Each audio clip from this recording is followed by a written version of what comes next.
A street to die. It's more on Tamati Hall than Westminster. Jennifer Byrne reports. You can tell it in the atmosphere, the air. Even if you're up at about 10,000 feet or more, you know when you're over Queensland.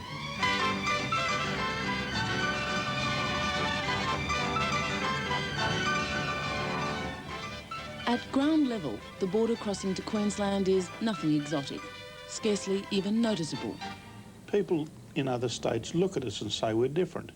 I go down to Sydney, Melbourne, I go to the races, you know, and people say, we'd like to have your Premier down here. We even like you.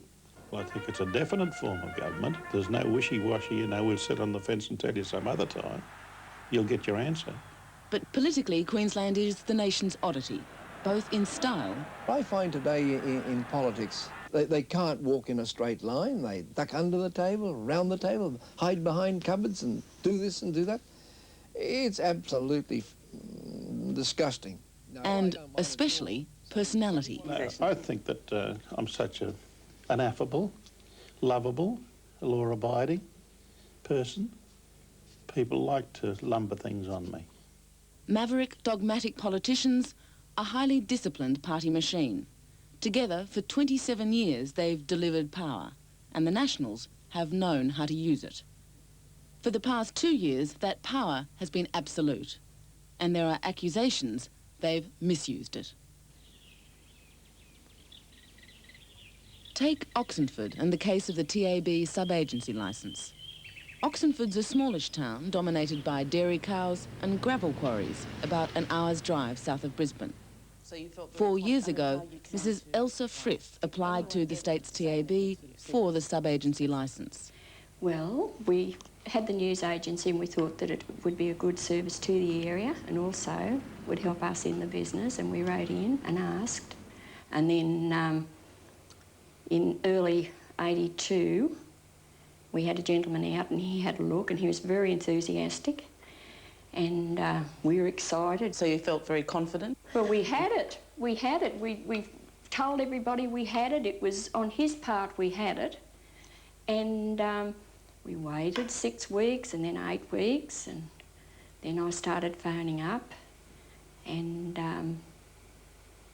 then we realised there was something wrong. Well, I did, and that was it. Did they ever say anything to you? Really nothing, but you know how someone says nothing but they're telling you something?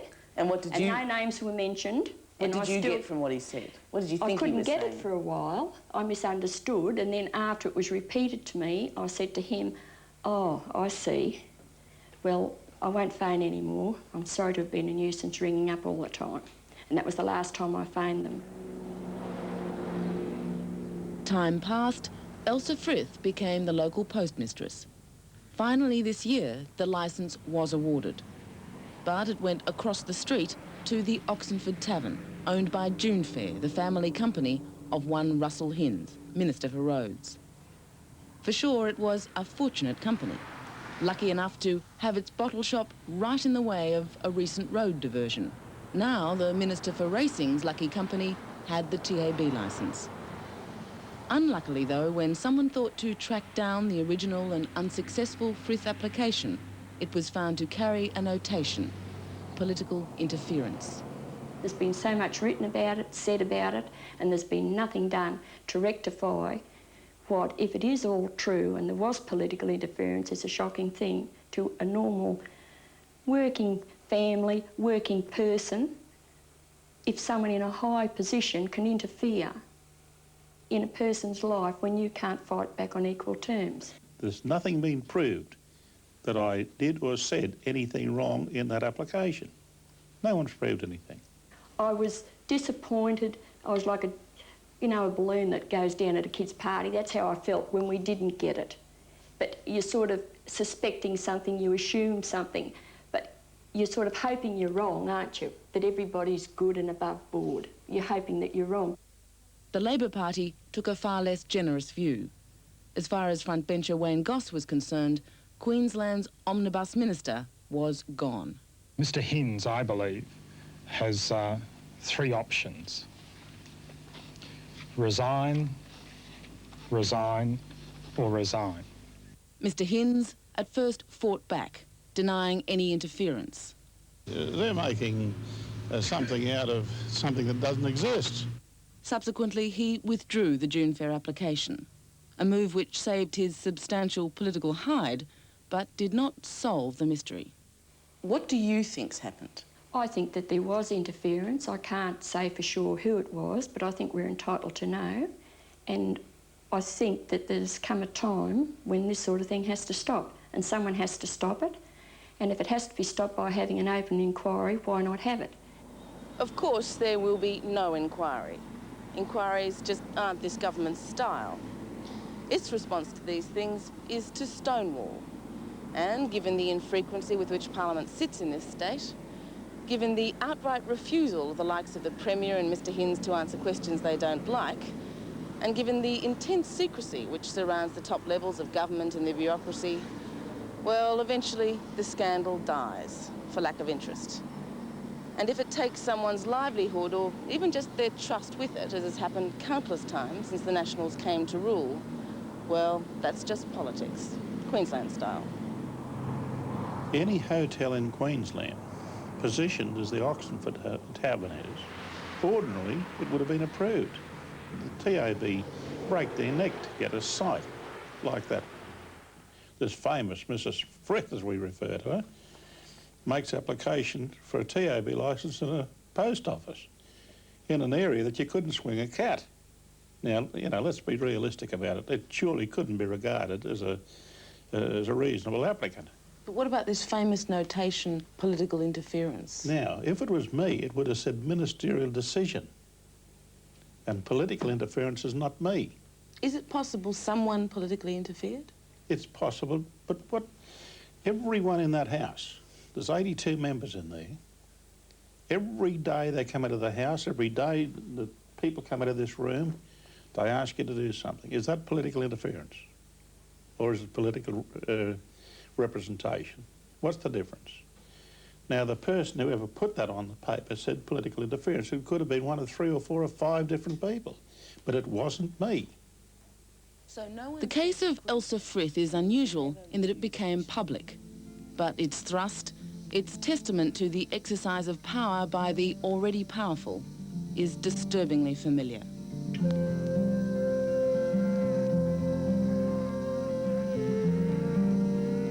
The politicians call it free enterprise. Most observers, though, use the phrase agrarian socialism to describe the network of boards, committees and tribunals which effectively control the state's rural industries, be they dairy, sugar or grain. You have the same people the same names popping up all the time on boards. In fact, I could almost say the whole structure of the whole thing is almost incestuous, because you have the same, well, for argument's sake, you have one fellow, head of the Milk Board, head of the Milk Entitlements Committee and head of the Pasteurisation Tribunal. And that one fellow is Sam Damani. Now, if there's some disagreement between those bodies, I mean, it's a case of Caesar judging Caesar, isn't it? The whole thing's a joke. Or it would be if it wasn't so serious. You're talking really about patronage, about extreme patronage. Sure. He used to be a Liberal. He's now a national member of the National Party. And it's an unwritten law in Queensland that if you want to be appointed to a body, you have to join the party first. The power of the regulating bodies is immense. In the dairy industry, for instance, they determine how much milk each district or dairying zone may produce, and further, how much of that white milk it may then process and bottle for sale to Brisbane, processing being the lucrative side of the industry, attracting a special 21 cents a litre bounty on each bottle sold. Jim Egan's complaint is that his main competitor, South Coast Dairy, is permitted to bottle and so earn the 21 cents bounty on 100% of the white milk it produces. His own cooperative, by contrast, may bottle only 17.5% of its milk, selling the rest to competitors, including South Coast, for it to bottle. That arrangement, Jim Egan estimates, costs his Logan and Albert cooperative $1.7 million a year. Put it into liquidation last month, and, according to Jim Egan, has a very sour taste to it. You have the situation where people with vested interests sit on certain boards, and they had a vested interest in transferring milk away from our association. Now, you've got Alan Hollindale, who is the chairman of South Coast Dairies, who's been trying to take us over for years. He is a member of the Milk Entitlements Committee, which allocates milk to an association or away from it now. They allocated milk away from us on 2 occasions. We took them to court on 2 occasions and beat them. They did it a 3rd time, and, well, we never really had a chance to... we would have appealed against it, I'm sure, only, of course, we've gone into liquidation in the meantime. Said Mr Hollingdale is the man Russell Hinds nominated to the chairmanship of the TAB when Sir Edward Lyons resigned earlier this year. And said Mr Hinds was 20 years chairman of directors of the company with the majority holding in South Coast Dairies. Do you feel very much that you're a small outfit up against the big boys, in a sense? Oh, sure, yeah, there's no doubt. I don't suppose, Jenny, at any time we seriously considered or thought we could beat them. We know as well as anyone that, you know, it's a David and Goliath situation, except not too many miracles seem to happen these days. Opposite the Hinds dairy farm at Oxenford is a park, blessed in the name of that man of miracles, St Francis of Assisi, friend of animals and birds. But the larger dedication is to Russell Hinds, whose attitude to friendship and politics encapsulates so much of the spirit of Queensland. Well, don't you accept that that's the way that politics works throughout the world? What, looking after friends? No, not looking after friends, but even the Commonwealth Bank says get with the strength. Is there something wrong with that? Do you think that different moral standards apply too? I mean, what you've said about patronage, I don't think really is... What sort of moral standard are you talking about? I'm talking about appointing to boards, to commissions, to you don't have inquiries, but to statutory bodies, to quongos, to things like that. I mean, does it help to be a National Party member? Well, I would think that if you're looking around for somebody to put onto an organisation, you put somebody on you can trust. You will automatically take somebody of your own political persuasion. There's nothing wrong with that, surely. Well, that's what I'm saying. That is not, I don't believe, an argument that would be maybe advanced in New South Wales or Victoria. Would you accept that is one of the moral differences? I couldn't see Mr. What's his name in New South Wales, the It'll come to you. Premier. Well, I'll have to excuse myself here. Ran, his name's Mr. Ran. He wouldn't be appointing anybody to a board of from a National Party or a Liberal Party. No. All of us, the people in this state, we'd all like to know exactly what goes on behind the scenes. What goes on when we innocently apply for something and feel that it should be judged on its merits. Why is it interfered with?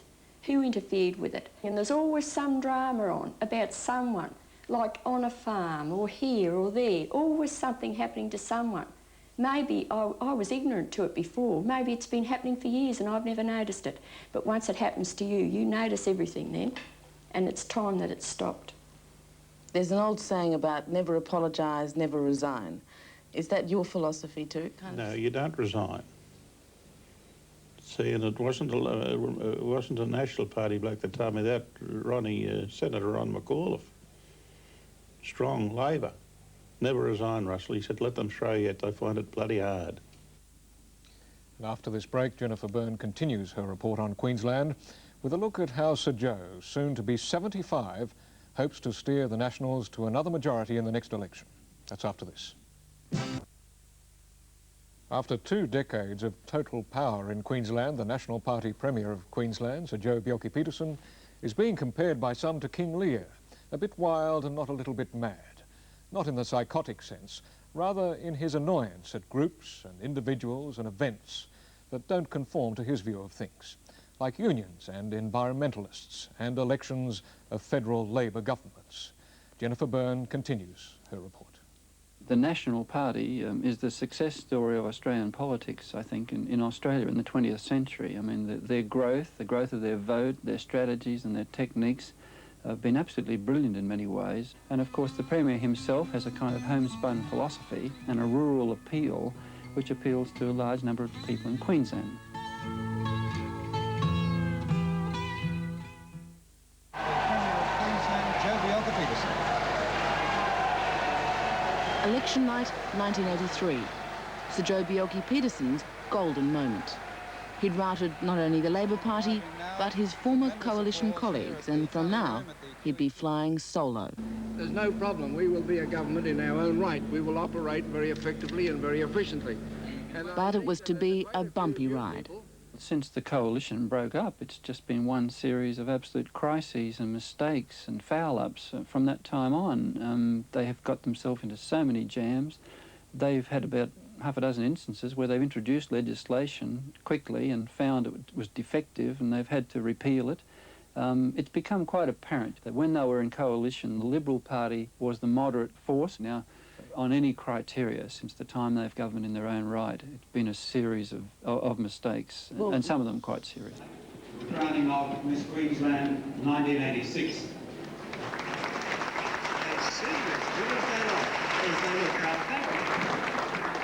Sir Joh, of course, would never agree. For him, it's all been a most exhilarating, even discombobulating experience. Tonight, with them, we appreciate very much the very large sum of money that I understand has been raised that I'm to announce. It's $1,348,767. Tremendous sum of money. And he is not a man to acknowledge mistakes. Yes, that's a lot of money, $1,348,767. Yet there can be no doubt it's been a difficult period. The economy, that great boom engine of which Sir Joh so often boasted, has gone sour. The state now has the highest number of unemployed in its history. The abortion raid was a fiasco. Queensland detectives, acting with all the delicacy of the Keystone cops to cause personal distress, moral outrage and a humiliating political climb down. Mid-year, the Premier lost his closest advisor and friend, Sir Edward Lyons, to scandal over breaches in TAB betting rules. I wasn't trying to protect him. I was not trying to protect him. Why not? I was trying to give him a fair hearing by the law. And while he unsuccessfully defended Lyons to the end, he's picked damaging fights with both the sugar industry over deregulation and federal assistance proposals and the mining industry over freight charges. On the internal level, the normally smooth-running party machine has never been in worse repair.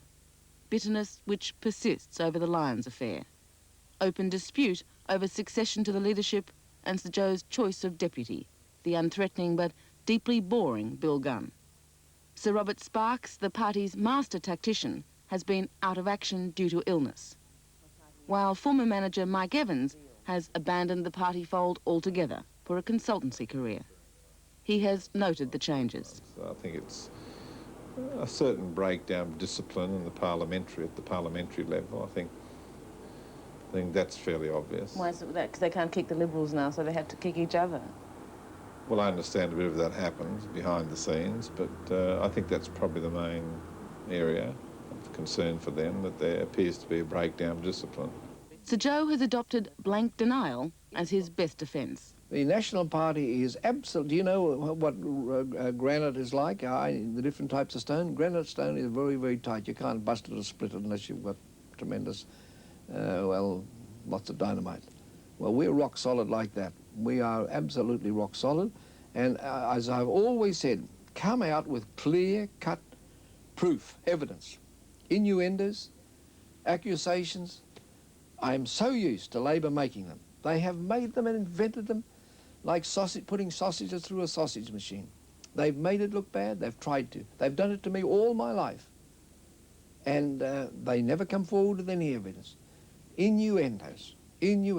But, Premier, there is objective evidence that, in fact, the government has committed a series of blunders, and there have been some unfortunate events. I mean, not regardless of what the Labor people say. Which ones are you referring to? Well, things like the abortion raids, I think, was a mistake. Well, interestingly enough, have you forgotten that our popularity ratings, they went up? They escalated right up here after the month after that.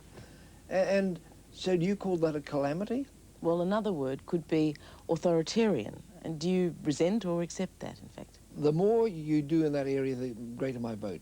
Twice during the period that I've been Premier, we've had massive demonstrations, thousands of people milling around in the streets of the city, and we, with thousands of policemen, have prevented them from marching And it does look as if we are trying to control and people, as it were, in their lives, but it's not so.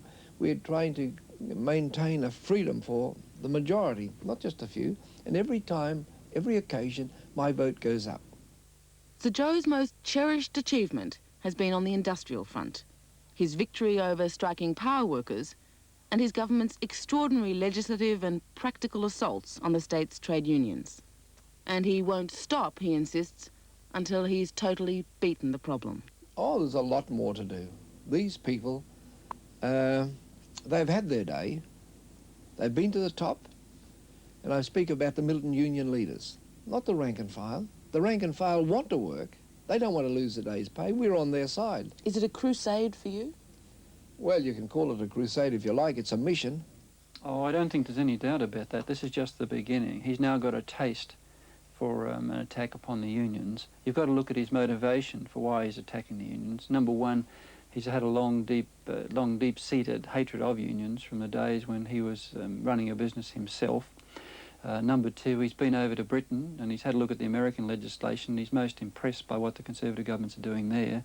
Number three, he wants to bring down the Hawke government, and he believes that by stirring up enough industrial unrest to make it spread into other states and cause industrial disruption, that will in turn embarrass the Prime Minister, because you see, he's tried every trick that he tried on the Whitlam government against the Hawke government, but the Hawke government has refused to bite.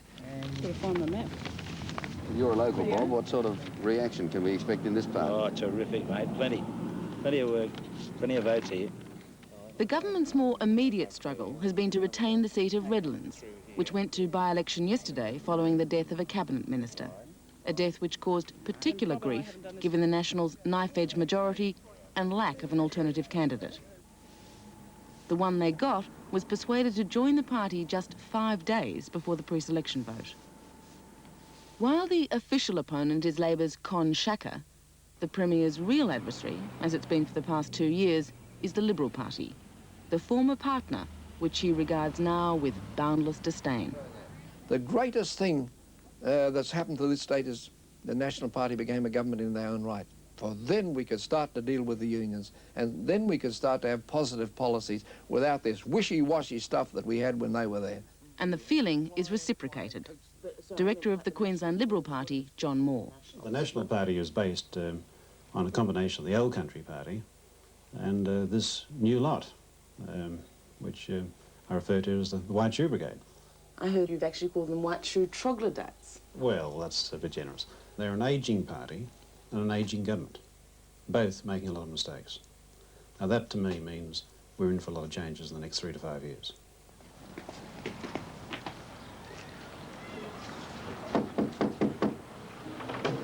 Good morning. We're from the Liberal Party. For the Liberals, decimated to a six-pack at the last election, the only real possibility for power rests in return to coalition. The interesting question, given the mutual loathing which exists with the Nationals, is coalition with whom? Thank you very much. Thanks a lot. Bye-bye. We're going to the next state election to win in the name of the Liberal Party. Now, if we fail to do that, depending on the numbers, we'll then look at forming coalitions. Now, our first option will naturally be with the National Party. But the Labor Party is an option. I mean, you're talking about forming coalitions. In Queensland politics, anything's an option. Sharing of power is what it's all about. But can you share power with the Nationals? They don't seem to want to share power with anybody. No, I know, but that's, they may have to. If you haven't got the numbers, you haven't got power. The very mention of coalition is an affront to the Premier, and his vehemence has itself been a major contributor to party disunity. But I really believe that there's a predominant coalition feeling amongst the grassroots membership of the party. Mike Evans put it forward, and for his pains was labelled a turncoat by the Premier. Well, I think he was wrong. I mean, I'm not disloyal to anyone. I think I made the point before that if it hadn't been for 2 former Liberal ministers, there would not have been a National Party government of its own right now. Now, you know, I think that's a pretty sobering point of view. Another who has felt the lash of the Premier's tongue on the coalition issue is Sir Roderick Proctor, a leader of Brisbane's corporate establishment, chairman of the company building Queensland's first casino, Jupiter's, on the Gold Coast just outside Surfers Paradise. He is also a trustee of the National Party. That he is prepared to speak out at all reflects the considerable concern within business circles at the National's solo flight record. Yeah, I'm inclined to think that the two-party government, the coalition government, did have a set of balances which was probably to the good, and it always worked very well. Is this a strong feeling within the broad business community? I think that most businessmen would prefer the alternative of having a more balanced situation with both parties involved. Well, you're a trustee of the National Party, and your view on the coalition is very much in conflict with the view of the Premier, who believes that they shouldn't go back into coalition. Do you feel uncomfortable with that? Yes, it would conflict to an extent. I've got a duty not to criticise my leader, as it were. It's just, as I mentioned earlier, that there is a sense of having a little more balance in the government if both of the two Conservative parties are represented. They blocked us. They would vote against us in the House. They would not let us do anything to the unions. They would not have confrontation. And boy, am I glad that we get out of it, because we could do what we're doing, single-party government. Yet there are those in your party who say that you should be back in coalition. I mean, there is a feeling that the National should start talking to the Liberals. No, there isn't. No feeling? There's one or two fellas who I don't place much value on or much importance on talking that way. Do you regard it as sort of traitorous to talk about coalition? Well, I think it's just sheer stupidity on their part to talk that way. Whether the government is just suffering from a mid-term low or something more serious, even terminal, the Nationals are unlikely to take any chances. A new electoral redistribution is due by the end of next month. And on the past record, Queenslanders can expect some highly imaginative cartography. I was a backbench member of Parliament, and I've always been a little bit boisterous. And I said, now, Premier, if you want the boundaries rigged, leave it to me, and we'll make a job of it. And I said, and if you don't do it, of course, well, then, of course, the people won't give you the opportunity to do it again. Now, I wouldn't make that statement today, but I certainly made it, and I'm not backing off it. But if you realise and analyse what I said, that's what governments do. Will you be involved in the redistribution? No, they don't allow me to. Is it because of your attitude to these things? Well, I guess you couldn't blame them, could you? The problem about the gerrymander in Queensland is that a redistribution, when it's completed, doesn't even have to go back to the Parliament for debate. Out of the 7 new seats that are being planned, I'll be very surprised if the National Party doesn't win at least 5 of them. You think they, in fact, know that? I mean, that they're... Absolutely. I have no doubt in my mind whatever that the basic boundaries and concepts were drawn before the redistribution was established.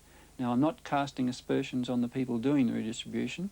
What I'm saying is that the terms of reference which the redistribution commissioners were given place such limitations upon them that they can do very little.